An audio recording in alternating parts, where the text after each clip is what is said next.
O tema de hoje é o bloqueio de internet que está acontecendo na Índia, né? Passado dos 100 dias, né? Imagina você 100 dias sem internet.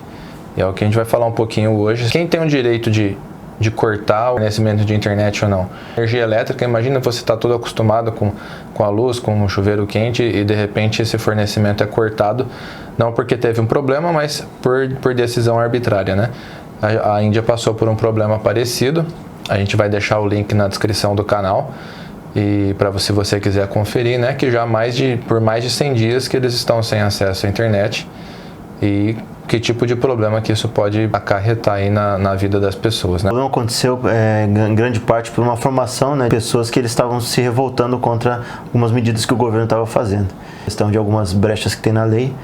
Ele tem feito isso repetidas vezes desde 2012, né, mais de 175 vezes. Até que ponto o governo pode se utilizar de autonomia de lei? Acabouço, né, do que ele tem de acesso à infraestrutura que foi construída em prol do povo contra o próprio povo, né, que a Índia está fazendo. E o Snowden falava que a infraestrutura que estava sendo montada no Japão era feita justamente para os Estados Unidos terem controle de, caso eles quisessem utilizar para barganhar no futuro, eles poderiam ameaçar desligar partes inteiras do país do grid de energia. Recente também com a China, né, que tentaram invadir uma estação de energia deles, né, não sei se era perto de Xangai. E todos esses atos, né, alguns deles são considerados atos terroristas ou muitas vezes atos que sejam contrários a certos governos, né, briga entre nações para soberania de regiões. Mas outros são os próprios governos dos países que acabam culpando outros, né? Mas na verdade são eles atuando contra o próprio povo, contra os interesses do povo, que é um problema assim que se a gente não tratar ou não souber lidar com a tecnologia e acabar com essa cortina de fumaça que muitas vezes tem, a gente acaba com a nossa autonomia de entender qual é o espaço do povo e qual é o espaço do governo bem delimitado, né? Tem uma brincadeira, o pessoal fala, né? Quando eu cheguei na internet era tudo mato. Mas brincando assim para fazer um paralelo, a gente tem do que a gente construiu ao longo da história. Lógico, teve luta, teve dificuldade, mas é tudo bem estabelecido e hoje de certo modo, bem ou mal, é protegido por lei, né? A internet vem avançando rápido, a tecnologia junto. A inovação tecnológica, os recursos de internet, de rede social, de telefone, é uma extensão do nosso corpo, da nossa existência, né? É praticamente como você proibia o livre pensamento, a liberdade de expressão. Aqui no Brasil a gente teve alguns cortes de aplicativo de comunicação, de mensagem foi interrompido, né? Inclusive, conveniente ou não, às vezes em momentos delicados políticos, né, que a gente passou. E é complicado, por mais que você tenha outros aplicativos, será que um governo tem poder para derrubar um aplicativo que seja por tempo determinado ou indeterminado? Pode sim ser um terrorismo, ou ele pode ser simplesmente uma manobra política, uma manobra estratégia, e culpar um inimigo inexistente por quem foi, né? Igual você falar para a criancinha lá, foi a bruxa. Né? Você não sabe quem é esse inimigo, você não conhece ele, você não sabe se ele é real ou não. Também aconteceu nos Estados Unidos, né, que um candidato falou que o terrorismo era de certa família, certo foco e tal, e revolveu em volta daquilo e conseguiu se reeleger na base dessa pauta.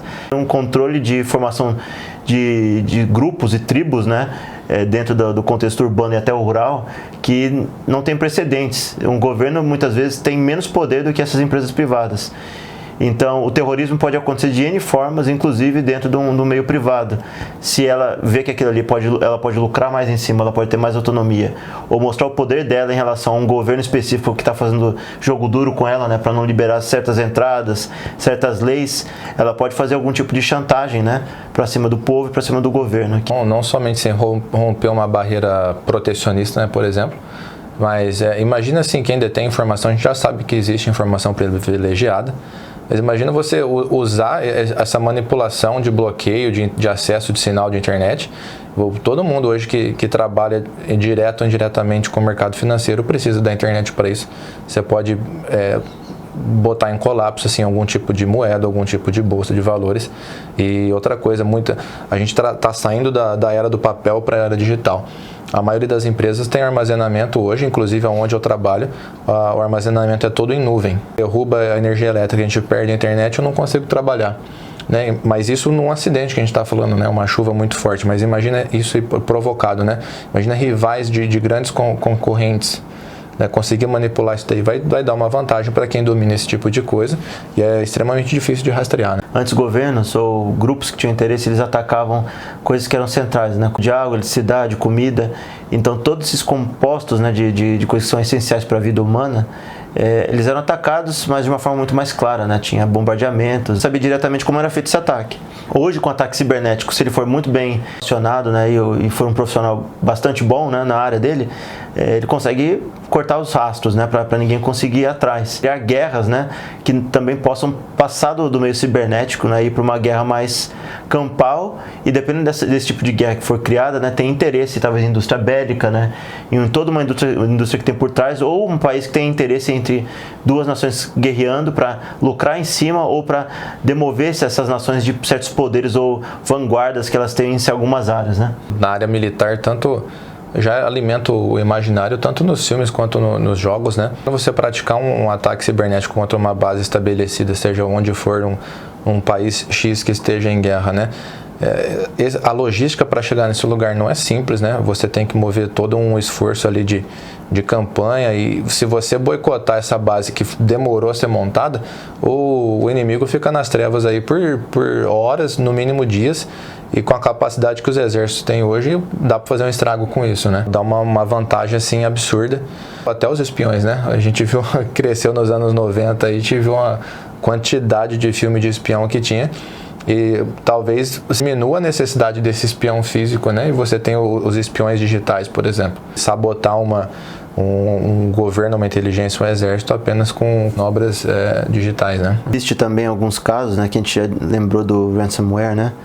Que são sequestros, né? Que as pessoas ou órgãos ou quem estiver por trás do ataque pede um dinheiro de resgate para libertar certos tipos de servidor ou estação de produção de energia, seja de infraestrutura ou pessoas, né? Então, se carros forem autônomos e tiver uma inteligência por trás, poder ativar os freios de forma remota, né? E bater carros e matar pessoas que são chave para algumas questões, trancar pessoas em casa até que um certo capital seja pago, né, como um sequestro online, né. Os órgãos, os países, eles não sujem as mãos deles e tudo seja feito com muito segredo, né. As pessoas avançarem nesse conhecimento também pode também avançar para uma abertura de portas e vista na questão política aqui no Brasil e em outros lugares do mundo também, né, com vazamento de papéis em paraísos fiscais.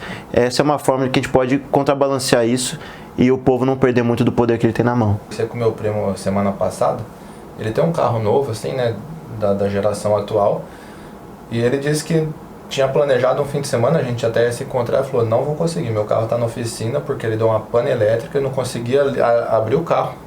Não conseguia abrir o carro, não conseguia abrir o vidro, não conseguia dar partida. Imagina alguém remotamente acessar o carro, controlar freio, controlar isso aqui, provocar uma morte acidental também, né? Então, principalmente alvos públicos, né? Como juízes, desembargadores, embaixadores, cônsules, né? Talvez alguns tipos de terrorismo mudem bastante. No passado, que tinha muito isso, atos simples, né, desde matar certos integrantes de uma família contrária ou até cães. Então eram guerras que eram muito pessoais, né, que eram muito questões entre duas pessoas, ou de condados ou de donos de terra, né, que acabavam virando guerras de países maiores e envolvendo pessoas e multidões de pessoas de países por questões poucas, né. A gente vê que muitas vezes passam com drone que não é tripulado, atiram e matam um número contado de pessoas ali na região que muitas vezes são inocentes, né, e vão embora. E isso ainda tem perdas pessoais no processo. Tem pessoas ali que são mortas, né, sob pretexto de muitos vezes ataques sobre algum recurso, alguma forma econômica de se lidar com as coisas. Então a gente vê que o problema é que a coisa de fumaça pode estar surgindo novamente, né, uma cortina de fumaça mais efetiva, e o povo pode contrabalancear isso com um hackeamento social. Ele procurar abrir todas as informações, como aconteceu aqui no Brasil para os dois lados no escopo político, como também aconteceu com os papéis vazados, né, pelo Assange, né, e com os dados mostrados pelo Snowden, né. A gente pode entender que essa é uma forma do povo se rebelar contra muitas das partes secretas, né, ou das informações não fornecidas. Então esse foi mais um Back do Futuro. Então, se você gostou do conteúdo, se inscreve e dá um tapa no sininho. Em relação a comentários, sugestão de tópicos novos, ou até esses mesmos tópicos que a gente teve e se você quiser que a gente aprofunde mais, só pôr nos comentários embaixo.